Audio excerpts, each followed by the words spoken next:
जब भी कोई व्यक्ति गौतम बुद्ध के संघ में शामिल होता था तो बुद्ध उसे सबसे पहले शांत रहने के लिए कहते थे। ध्यान की अवस्था में जाने से पहले उस भिक्षु को शांत रहना सिखाया जाता था। आज के दौर में हर तरफ सॉरी शोर है। इसकी वजह से दिमाग में तनाव पैदा होना लाजमी है। ऐसे में अगर आप हर रोज कुछ देर मौन रहने का अभ्यास करते हैं तो इससे आपके तनाव पैदा होने वाले हार्मोन के लेवल में कमी आती है। इससे आपका दिमाग शांत होता है, गुस्सा नियंत्रित रहता है और तनाव बढ़ाने वाले हार्मोन्स का लेवल घटता है। आज के इस वीडियो में हम जानेंगे कि किन मौकों पर हमें शांत रहना है और किन मौकों पर हमें बोलना है, और शांत रहने से हमारे अंदर क्या बदलाव आ सकता है। दोस्तों, संध्या काल का समय था। गुरु अपने सभी शिष्यों को बुलाते हैं और कहते हैं, कल सुबह सब लोग नदी में स्नान करने के बाद तुरंत हमारी कुटिया के सामने उपस्थित हो जाना। सभी इसी से हैरान रह जाते हैं कि हम लोगों ने कुछ गलती की है क्या, लेकिन गुस्से से यह कहते हैं कि हो सकता है कि गुरुजी कल सुबह कुछ अच्छी बात बताने वाले हैं। सब लोग रात को सही समय पर सो जाते हैं और सुबह उठकर सभी लोग नदी में स्नान करने के बाद वापस गुरुजी के सामने उपस्थित हो जाते हैं। गुरु कहते हैं, आज हम तुम सबको चुप रहने के फायदे के बारे में बताऊंगा। गुरु कहते हैं, 10 मौके जहां पर चुप रहने से होता है लाभ और बोलने से नुकसान। गुरु कहते हैं, अगर आप इन 10 मौकों पर शांत हो गए यानी मौन हो गए तो आप जो चाहेंगे वही मिल जाए। आपकी जिंदगी में चमत्कारिक बदलाव शुरू हो जाएंगे। जरूरत से ज्यादा बोलना या चुप रहना दोनों ही अच्छी बात नहीं है। जैसे जरूरत से ज्यादा बारिश हो जाना या फिर धूप दोनों ही दिक्कत देती है, उसी तरह अनावश्यक बोलने से भी काफी नुकसान होता है।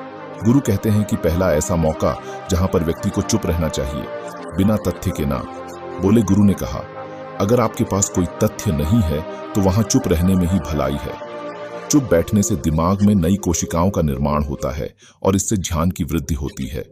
बोलने में भलाई वही है जहां आपको किसी चीज के बारे में पूरा ज्ञान हो। अगर आप बिना तथ्य के कहीं बोलते हैं या फिर बेवजह बोलते हैं तो आपका वहां मजाक भी बन सकता है। अगर आपके पास पर्याप्त जानकारी नहीं है, ऐसी जगह पर बोलने से आपका मजाक तो बनी रहेगी, साथ ही साथ लोगों का भरोसा भी आपसे उठने लगेगा। इसलिए ऐसी जगह पर शांत रहो जहां तुम्हें पता ना हो कि क्या बोलना है क्या नहीं। कई बार कुछ लोग ऐसे होते हैं जो हर जगह अपनी उपस्थिति बताने लगते हैं। उन्हें पता नहीं होता है कि हमें क्या बोलना है, लेकिन फिर भी बोलते जाते हैं और फिर बाद में दूसरे लोग उनके जाने के बाद उनका मजाक उड़ाते हैं। जब तक आपको उस तथ्य के बारे में अच्छा ज्ञान नहीं है, उसके बारे में पता नहीं है, तो वहां चुप रहना ही ज्यादा समझदारी है। गुरु ने कहा, दूसरा ऐसा मौका जहां पर व्यक्ति को चुप रहना चाहिए, शब्दों से ना पहुंचे ठेस। अगर आपके शब्द किसी को मानसिक ठेस पहुंचा रहे हैं तो वहां चुप हो जाना चाहिए। कमजोर व्यक्ति के बारे में कुछ भी बोलकर आप महान नहीं बन सकते हैं। महान आप किसी कमजोर का साथ देने में बनेंगे। कई बार होता है कुछ लोग अपने से छोटे व्यक्ति को भला बुरा कहते रहते हैं।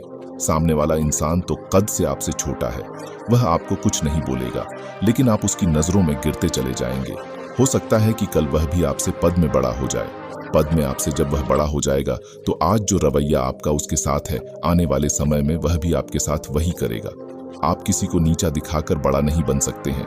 बड़ा बनना है तो अपने से छोटे लोगों का इज्जत भी करना सीखें और साथ ही साथ बड़े लोगों का भी सम्मान करना चाहिए। लोगों को लगता है कि अगर वह अकड़ कर बोलेंगे और सामने वाले को नीचा गिराने की कोशिश करेंगे तो वह बड़े बन जाएंगे, तो यह उन सब की भूल है। बड़े होने की बजाय आप उनकी नजरों में गिरते चले जाएंगे।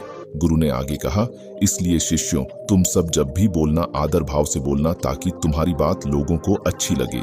बोलने में भाई बहन, माता पिता, मित्र इत्यादि संबोधन शब्दों का इस्तेमाल जरूर करना। इससे तुम्हारी मान प्रतिष्ठा तो बढ़ेगी ही, साथ ही साथ लोगों की नजरों में तुम समझदार व्यक्ति बनते जाओगे। गुरु ने आगे कहा, तीसरा मौका जहां पर व्यक्ति को चुप रहने में ही भलाई है। क्रोध या घृणा करने वाले लोग, जब कोई अपना या सगा संबंधी आप पर क्रोध कर रहा हो, आपका अपमान कर रहा हो, तो आपको उस वक्त चुप रहना चाहिए ताकि सामने वाले का गुब्बारा पूरी तरह से फट जाए। आप यदि सही हैं तो उसे कतई माफी ना मांगे और चुप रहकर ही सही समय का इंतजार करें। वह खुद आपसे माफी मांग लेगा जब उसे अपनी गलती का एहसास हो जाएगा। गुरु आगे कहते हैं कि अगर आपका कोई सगा संबंधी आप पर क्रोध कर रहा हो और आप उस समय शांत हैं, तो यह आदर सम्मान देने की निशानी होती है। इससे ना कोई छोटा होता है और ना ही बड़ा। अगर आपको क्रोध आ रहा है तो आप या तो वहां से किसी का अनादर किए बिना चले जाएं या फिर चुप रहे। क्रोध करने से आपके रिश्ते खराब होंगे। क्रोध करने से हमेशा क्रोध करने वाले व्यक्ति का ही बुरा होता है। गुरु आगे कहते हैं कि एक बार की बात है, एक सांप जंगल से भागते हुए किसी राजा के घर में पहुंच गया। लोगों ने छेड़खानी की तो वह बहुत ही गुस्सा हो गया, जिससे घर में जो तलवार पड़ी हुई थी उसी को लपेटकर कसने लगा और धीरे धीरे उसका पूरा शरीर कट गया। ठीक उसी प्रकार हमारा गुस्सा भी हमारे शरीर को तलवार की भांति काटता रहता। गुस्सा ध्यान से खत्म होता है। प्रतिदिन अगर आप ध्यान की मुद्रा में बैठे हैं तो आपका गुस्सा आपके नियंत्रण में रहेगा। गुरु आगे कहते हैं कि यह तरीका है कि आप प्रतिदिन ध्यान का अभ्यास करें। इससे आपके शरीर में जो हार्मोन्स गुस्से को बढ़ावा देते हैं वह सब तुम्हारे नियंत्रण में रहेंगे, जिससे शरीर गुस्से पर आसानी तुम्हारा से काबू पा लेगा। लेकिन एक तरीका यह भी है कि जब भी आपको गुस्सा आए तो आप यह समझने का प्रयास करो कि क्या मेरा गुस्सा जायज है या नहीं। हमें वहां पर बोलना चाहिए कि नहीं। जब आप खुद इस बात का आकलन लगा पाएंगे तो आपको खुद पता चल जाएगा कि हमें गुस्सा करना चाहिए या नहीं। फिर भी आपको गुस्सा आ रहा है तो आप वहां से हटने का प्रयास करें, वहां से दूर चले जाएं। धीरे धीरे समय के साथ आपका दिमाग शांत हो जाएगा। गुरु ने कहा, चौथा, ऐसा मौका जहां पर इंसान को बहुत ही समझदारी के साथ काम लेना चाहिए, वहां पर आपको चुप रहना ही चाहिए।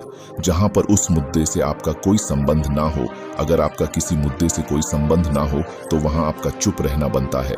बिना किसी वजह अगर आप दूसरे के मुद्दे पर बोलेंगे तो यह आपके लिए अनिष्टकारी होगा। इसमें केवल और केवल आपका ही नुकसान है। जल्द ही आप किसी दो लोगों के बीच हो रहे विवाद में जल्दी अपनी टांग न डालें। अगर सामने वाला आपको बुला रहा है अपना झगड़ा शांत करवाने के लिए तो ही आप वहां पर जाएं। किसी की व्यक्तिगत जिंदगी में दखल अंदाजी नहीं देनी चाहिए जब तक कि वह व्यक्ति आपको नहीं बुलाता है अपने झगड़े को शांत करवाने के लिए। कुछ लोग फालतू में दूसरे के विवाद में कूद पड़ते हैं। इससे उनके मान सम्मान मर्यादा पर लोग उंगली उठाने लगते हैं। गुरु कहते हैं कि 10 मौकों में 5वां ऐसा मौका जहां पर व्यक्ति को बहुत ही समझदारी के साथ चुप रहना चाहिए। आपके शब्दों से किसी मित्र को हानि ना पहुंचे। अगर आपके शब्द सामने वाले के परिवार या मित्रों की प्रतिष्ठा के बारे में बुरी झलक दिखा रहे हैं तो आपको चुप रहना चाहिए। किसी के परिवार या फिर मित्र के बारे में बुरा बोलने से केवल आप ही बुरे बनेंगे। जो चीज आसानी से खत्म की जा सकती है उसे अपने शब्दों से बड़ा ना करें। बिना चिल्लाए बात करने का प्रयास करते रहना चाहिए। अगर आप बिना चिल्लाए कोई बात नहीं कह सकते तो आपका चुप रहने में ही भलाई है। किसी पर चिल्लाने से आपके व्यवहार के बारे में पता चलता है। ज्यादा बोलने से चीजें हमेशा खराब ही होती हैं। कई बार कुछ रिश्ते ज्यादा तेज बोलने की वजह से टूट जाते हैं। इसलिए अपनी आवाज में मीठापुर ना हो। मजाक को भी हमेशा शब्दों के मायने में ही रखें। जहां किसी को शब्दों से चोट लगे वहां चुप हो जाएं। ज्यादा बोलने से हमेशा नुकसान ही होता है। किसी और की प्रतिष्ठा को अपने शब्दों के माध्यम से उसे हानि नहीं पहुंचा चाहिए।